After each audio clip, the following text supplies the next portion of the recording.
Assalamualaikum warahmatullahi wabarakatuh. Wilujeng sonten kasadayana urang panjatkeun puji sareng syukur ka Allah Subhanahu wa taala ngatos masihan kesempatan sareng kesehatan nu mana urang tiasa patep pangraray di acara ieu.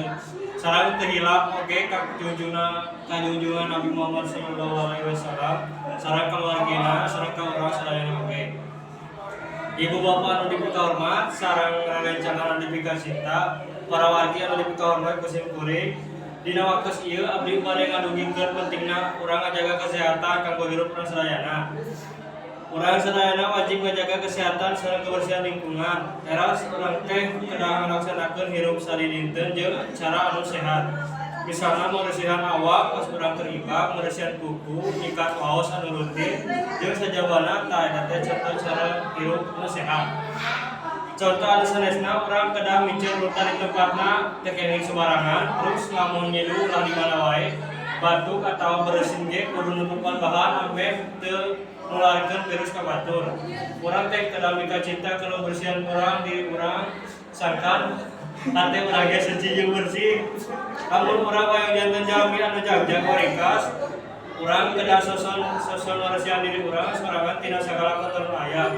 Dari ka kotor jasmani atanapi kotor rohani. Upama bersihan ka kotor jasmani urang teh kedah minum mandi, bersihan lingkungan jeung sagala kotoran anu bisa nyebabkeun penyakit di diri urang.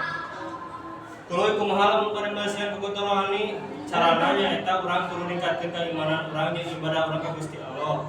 Ngan anu kudu diinget teh secara sehat lain saukur bersih unggul, tapi urang kedah ngagerakeun jasmani urang mata ngajagjakeun diri urang. Misalna urang rajin olahraga. Hadirin sadayana cekal sakitu pidato tentang kesehatan ieu. Jadi kesimpulanna urang teh kudu mika cinta kesehatan urang sadayana supados urang sadayana sehat walafiat. Sakitu anu dipikahatur hapunten bila aya kalupatan maklum sim kuring nuju diajar.